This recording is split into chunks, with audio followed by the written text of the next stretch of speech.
immediately. First, look at this. Instantly into the game. Instantly. Immediately. They had a target to hurt Sophie. She was targeted by this team. Sophie Cunningham was flat out targeted by a dirty player. Can continue to survive these things. Here you see Sophie Cunningham laid out on the floor, holding her knee. The lady was in tears, crying as Lexi Hall approached her to help her. This is Hartley right here coming she tries in. To slide over right there. And Hartley just kind of falls and she crushes in on the knee of Sophie right here. She went down. Sophie Cunningham wasn't just injured, she was targeted. That's the shocking accusation tearing through the WNBA after a brutal season-ending hit from a player many are now calling the league's dirtiest. As Sophie lay on the court in tears, her family went to war with the WNBA online, exposing a league that they claim refuses to protect its own athletes. This isn't just about one bad play, it's about a system spiraling out of control, with its biggest superstar, Caitlin Clark, watching the chaos from the sidelines and wondering if it's even safe to return. Watch out for Bria Hartley because she's a dirty-ass player. Just sums up everything. Like, we weren't going to win this game if Sophie Cunningham was healthy. This isn't like, oh, we lost because of a Sophie Cunningham injury. We were down 17 points when she got injured. This happens. The moment it happened, you could feel the air get sucked out of the arena. The Indiana Fever were already getting dismantled, down by 17 points, when Sophie Cunningham went down hard. It wasn't a typical basketball play. It was a violent, direct collision. Bria Hartley drove to the basket and plowed straight into Sophie's leg. Instantly, Sophie was on the floor, clutching her kneecap in agony. The medical staff rushed out, but everyone watching knew this was bad. Analysts immediately pointed to a patella injury, a rupture or a fracture, which is basically a one-way ticket to next season. In a split second, the Fever's toughest player was erased from the game. But what happened next would reveal this was far from an accident. And it looked like Stephanie White is extremely emotional after this hard-fought game. Sophie Cunningham family is extremely pissed off. Sophie's sister Lindsay and her mom Paula. At WNBA, maybe you should focus less on fining players for commenting on your poor officiating and more about hiring officials that are able to call a consistent game, protect your athletes. To understand why this moment ignited a firestorm, you have to talk about Bria Hartley. She's rapidly earning the title of the WNBA's Villain of the Year, and she's building a highlight reel of chaos to prove it. This wasn't a one-off incident. Just weeks ago, she was seen yanking Angel Reese out of the air by her ponytail. Days before the Sophie injury, she pulled Becca Allen by the head and slammed her to the floor. She's been ejected and flagged, but nothing seems to change. She's building a resume for the Dirtiest Player Alive award, and critics are flat out saying she targets players. When a player with a reputation this sordid is involved in a season-ending injury, you have to ask how many coincidences are needed before you call it what it is. It's just emotional, guys. I'm hella mad. Hartley need to be suspended on a major level completely. Probably at this point, she's more dirtier than Dejanay Carrington. As Sophie was being helped off the court, her family was already online, and they weren't asking for prayers, they were demanding accountability. Her sister Lindsay went straight at the league, posting a blistering message that said, maybe you should focus less on fining players for commenting on your poor officiating, and more about hiring officials that are able to call a consistent game and protect your athletes. It was a direct shot. Sophie's mother, Paula, followed up, calling Hartley a disgruntled player who plays out of control. When a player's family is that vocal, you know they've seen enough. They weren't just angry, they were exposing what they saw as a league that had completely failed to do its job. They wanted to hurt Sophie. They made it their business to hurt Sophie. And that's exactly what they did, was hurt Sophie. And I'm hella mad. And Sophie's mother, Paula. Hartley is a disgruntled player having trouble everywhere she goes. She's playing mean and plays out of control. But the story gets even darker. This wasn't Sophie Cunningham's first major injury this season. In a chilling twist of fate, it was her second, and both times, the injury happened while playing against the same exact team, the Connecticut Sun. Both times, At some point, that stops being a coincidence and starts looking like a pattern. It feels less like bad luck and more like a targeted campaign.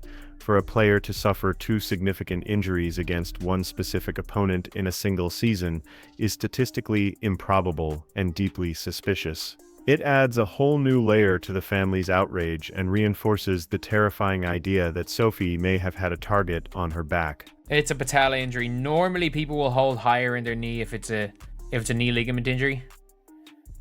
It looks like she might have either ruptured her patella. Sophie did not deserve any of that happened to her today, and it is very, very unfortunate, man. And in the critical moments after the hit, as Sophie's season ended on the hardwood, the one group of people paid to maintain order was completely silent. There was no foul call on the play. Nothing. The referees just stared into space as a player writhed in agony. Fans were left screaming at their screens, asking the obvious, how could a play that violent, that directly resulted in a catastrophic injury, not even warrant a whistle? This single moment perfectly captured the frustration that has been boiling over all season. It showed officials who seemed either intimidated, incompetent, or simply unwilling to control the game. Sophie Cunningham out for the year. How can this team continue to survive? We bring in Ari McDonald because of injuries. And who would have thought? Caitlin Clark would be out most of the year. Sophie Cunningham will have a season-ending injury. Lexi Hull hit a big 3 that was the dagger at the end. Aaliyah Boston, 7 of 13, 14 points, 13 boards, a double-double there, added 5 assists. This single brutal play has ripped the curtain back on a much larger problem. The league is facing a full-blown crisis of confidence. The officiating has become so inconsistent that people are now calling for something that sounds insane for a basketball league, a civil rights investigation into the officiating culture. Think about that. The situation has gotten so ridiculous that people believe the league's officiating might be discriminatory or negligent on a legal level. This is a growing belief that the WNBA has created an environment where dangerous plays are shrugged off, dirty players run wild, and the stars are left unprotected. I told you guys this girl was a dirty player, and that's all she did today was show how dirty she is. This is unfortunate. I don't know how the Indiana Fever... Sophie Cunningham is just one name on a tragically long list. The WNBA is currently in the grip of a full-blown injury epidemic. All across the league, stars are dropping like flies. Big names, rookies, and veterans are all spending more time in physical therapy than on the court. Fans are asking what is going on. Is it the compressed schedule, the increased physicality, or is it the league's failure to police dangerous behavior? Commissioner Kathy Engelbert promised to grow the game, but right now she's presiding over a league where half the stars are hurt. It's becoming a war of attrition, and the WNBA's promise to showcase the best athletes in the world is breaking down. She is a dirty, dirty player. She pulled Angel Reese out of air by her ponytail. Angel Reese is ready to fight. Just last game, I think 2 days ago. Reality, you know, because she is somebody's daughter, she is somebody's sister, and this is just unfortunate. And those of you who don't think a civil rights investigation need to be brought upon this league is tripping. This civil rights investigation... Looming over this entire disaster is Caitlin Clark. The savior of the league has been sidelined for over 75% of her rookie season. Sophie Cunningham wasn't just another teammate, she was one of the few who consistently stood up for Clark. Now she's gone. This leads to the terrifying question the league doesn't want to answer. Why would Caitlin Clark risk her career by coming back to this mess? Why step onto a court where players like Hartley play with reckless abandon, and the league seems incapable of protecting its most valuable assets? Every cheap shot makes her return look less like a comeback and more like a massive gamble. I don't know if it's her knee. I don't know if it's her Achilles, the way she was kind of dragging her foot. I don't know. But Bria Hartley has had dirty plays all season. But you got to know who we're talking about. Even though the Fever technically won the game in overtime, the victory felt completely hollow. They scraped past a weak team and lost their heart and soul in the process. That's not a win. It's a Pyrrhic victory. This season from H*LL just hit a new low. They are a squad adrift, with their superstar on the bench, and their toughest player now facing a long recovery. The win-loss column says one thing, but the reality is that the Indiana Fever are more broken now than ever before. Do you think the refs called any fouls? No, they didn't. These refs are clowns. These referees are clowns. This wave of injuries and controversy isn't just playing out on social media, it's heading for the courtroom. There's already legal action tied to Caitlin Clark's name, and now there's serious talk of Sophie Cunningham's family exploring their options. This is Commissioner Kathy Engelbert's worst nightmare. She is facing a rebellion from players' families, accusations of negligence, and potential legal battles that could tarnish the league's reputation for years. Her legacy is on the line, and right now she's being accused of letting UFC-style moves sneak into women's basketball. In the beginning of this game, Sophie Cunningham is bringing the ball up the floor.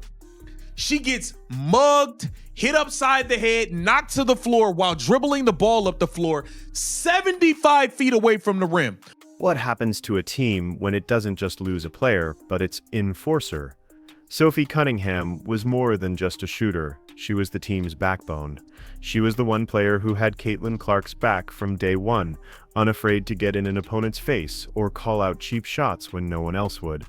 Her absence leaves a gaping hole in the locker room, exposing a team that already seemed fragile and disconnected.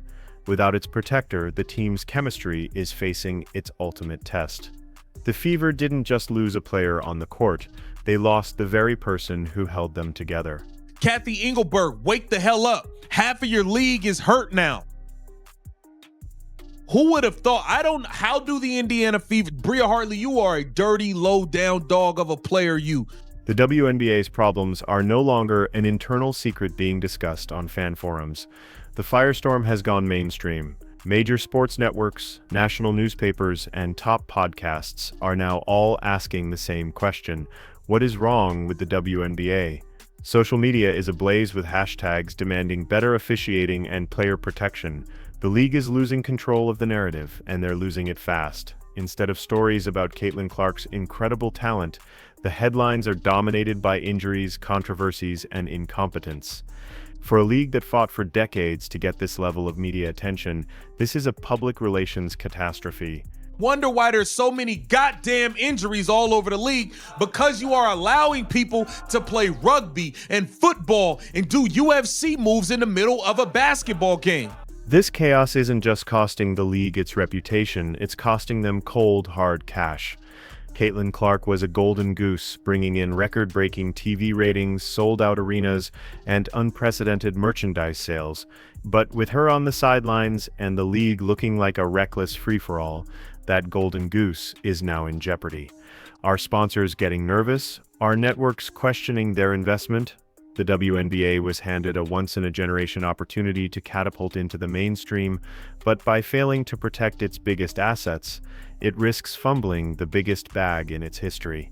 This is more than one team's bad luck. It's a league at a crossroads. We have a devastating injury, an opponent with a dark reputation, a family blasting the league, and a superstar whose future is in question. The WNBA is enjoying a surge in popularity, but it's sitting on a powder keg. If the league can't protect its stars, this newfound attention could curdle into disgust. The trust is eroding, and the league is running out of time to fix it. The only question left is whether the WNBA will step up, or if it will let the demolition derby continue until there are no stars left to watch.